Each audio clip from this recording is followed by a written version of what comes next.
But with that being said, I'm going to hand it over to my good friend, Mr. Granger, who's going to take us through the first session. Mr. Mwanda, thank you so much. Please give him a round of applause. Wow. Thank you. I have a question for you. Would you buy your own pitch? If you were pitching to a prospective client, do you think that it's strong enough that would get you over the line? Show of hands. It's actually rhetorical. Asking you a question. Show of hands. Who believes that their pitch is so strong, they're that confident that they believe what they would communicate would translate into business? What? Oh, thank goodness. You're one of the speakers. Thank goodness you would do it. He's disqualified. Yeah, he's disqualified. Brilliant. Well, there's some variables that we need to factor in when it comes to pitching. The first is the trust gap. We have a reason to be wary of others. There's so much distrust. If you're pitching, you're wanting to win a business, it's a very sensitive space. So what makes you credible as a brand? So something to think about. What is it that you bring to the table that you quite frankly deserve to be there? What is that credibility built on? Audience fragmentation. We all have been in pitches in various capacities. You've got gatekeepers in the room, decision makers, skeptics. You've got finance that respectively want to mitigate risk. You've got marketing wanting to drive growth, and leadership wanting to drive the vision. So you have these different agendas, and it's about coming together and aligning. So we have that variable to consider. And critically, noise versus value. Think of, again, being empathetic towards our target audience, our prospects. What are they experiencing on a daily basis? How many pitches are they receiving? How many creds decks, emails, meetings, calls? It's about separating the noise from value. What is it that is valuable to your prospect? What is it that you are going to do that's going to make a difference to their business? And what I'd like to share with you is the most beautiful quote by Seth Godin, a globally renowned marketing strategist. He says, people do not buy goods and services, they buy relations, stories, and magic. At the most basic level, yes, we are selling a product or service, but it's so much more than that. If you think about relations, it's the relationships, it's that connection that we have with our prospect.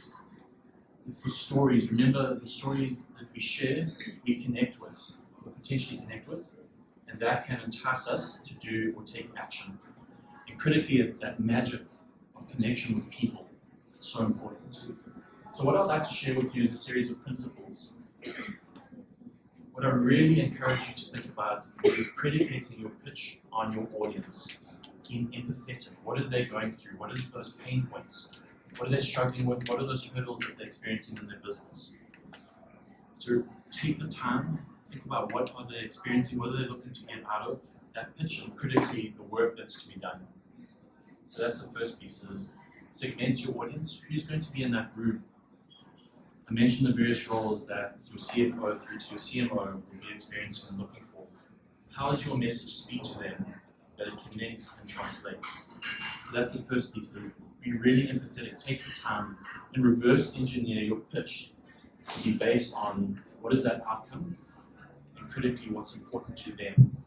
It's not about the bells and whistles, it's what's important to them. The second is outline your objectives. Why are you going into this pitch? How does it contribute to your overarching communication strategy? Is pitching a critical chunk of your work?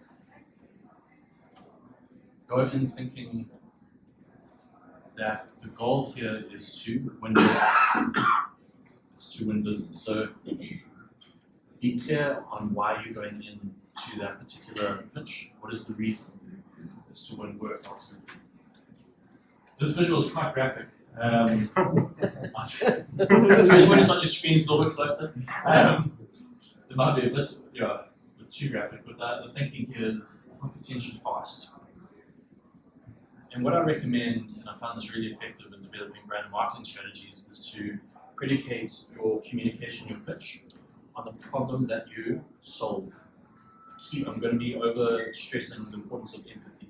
The better you can understand your audience, the better you can solve their needs or wants, and that has a higher propensity for translation into business. So predicate on what is their pain point. Critically, how do you solve that? And then the third piece is what is known as your CTA. I'll be speaking to that in a moment. Your CTA is your call to action. It's what is that thing you want them to do next? Is it to set up another meeting? Is it to sign the contract? Whatever it may be clear on what that next step looks like. Because if you don't have that, what would happen? Out of interest, asking you, what would happen if you've done the most incredible pitch where you've identified that client's pain point, you've been really empathetic, you provided how you're the solution, and now you step away? Nothing. Okay, so do you see how the third and final piece is really critical? Like, you will kick yourself if you think about your past presentations, your past pitches and communications where you haven't done that. This is a hard one. Clarity beats complexity. Who goes into a pitch or prepares for a pitch and wants to just chuck everything into their presentation? Make it 100 slides. Add every word that you know in the dictionary, you just add it, right? But do you think that actually adds or subtracts from that delivery? So the clearer you are, and this boils down to the number of slides that you have, what are the key themes that you want to convey from introducing your company and the pain point that you solve through to the call to action? You'd rather have fewer slides that are meaningful, that serve as a reference point or springboard for that conversation. So be clear going in. Don't waffle. It's really important. The next is storytelling creates connection. Who loves a good story? I think it's ingrained in us. The power of storytelling is that, and good storytelling places the client or customer at the epicenter. You make them the hero.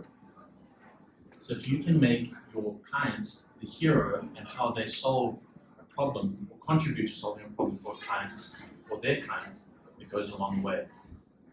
And the other thing that's really beautiful about strong storytelling is recall. People remember it, and it moves from not only potentially factual, but to emotional. So I see some heads nodding. Are we incorporating storytelling? Yep. Show of hands. Are we doing that? Okay, Yep. some? Oh, wow. Okay, so preaching to the converted. Okay, so safely 50% of the room. Yeah? Andrew's like, yeah? Is the CFO? Yeah, absolutely. We know that. We know that. So please. Yes, of course. So just on that, when you say make the client the hero, you talk about making them the hero in your story? Yes, that's a great Okay. question. So it's absolutely make them the hero, how they can solve or become, the solution to their Not client. necessarily in that story, but They are, and you focus on them. Yes.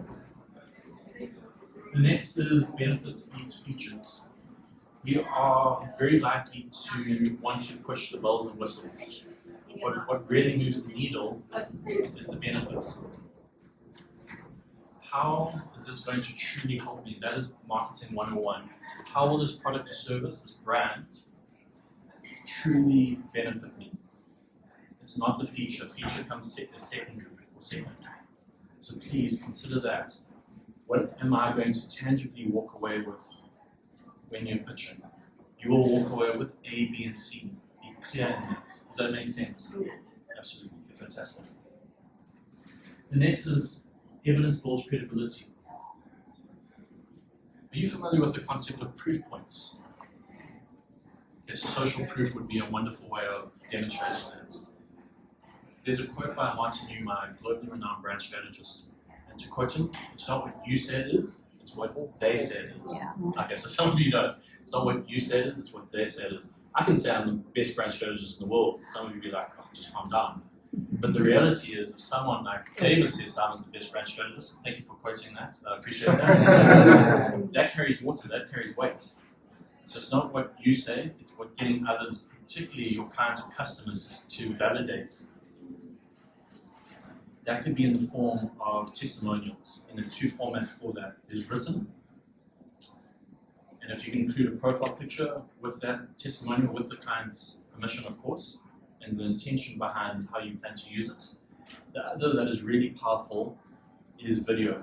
If you can get your clients to do a video, 30 seconds, just saying how, your company and the difference it's made, the tangible difference it's made, and we bring in the benefits, is what's going to translate.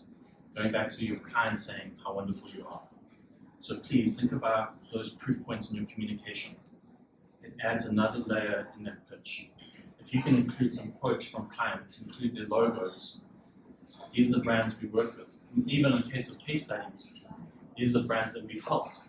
This is the challenge they faced, and this is the solution that we provided, and this is the result. The one will be speaking to that with a particular case study just now. We worked with a electrophysiologist, is that right? Yes. Sorry, you need a degree in just pronouncing I that. know. But he's going to we'll speak to how he helped this particular doctor. Was it 300%? There was a 300% increase in. Yeah, you basically will unpack that. Basically, the results of said platform and activity. Do you agree with this? Visuals enhance recall. So one of the things I really encourage you to do, and obviously it depends on the pitch, is to move towards what is known as a picture format. So in principle, it's 20 slides, and I'm not saying you have to stick to 20 slides, but the idea is that it's limited to 20 slides and 20 seconds per slide. So it works out to just under 7 minutes. And I'm not saying your presentation has to be under 7 minutes here, but the point here is that it's highly visual. Do I have a lot of text on my screen? No, because you're not going to listen to me, you're going to read it. I would do the same. So highly visual, that could be visuals, it could be big stats, blowing up. Key statistics, it could be quotes, something along those lines, but it helps reinforce the point. And those visuals help with recall. So that's number 8. I did allude to this, or touch on it just now. Direct next steps. So that's your CTA. You've done this pitch, you're 90% of the way there. What's next? We have to close that. We have to nudge. We cannot force our client or prospect to necessarily go ahead with us, but you want to encourage that, what next steps look like. That might even be a heading, next steps. Regroup, discuss as a team, but the view is that we're going to meet again. Encourage, nudge it towards getting over the line.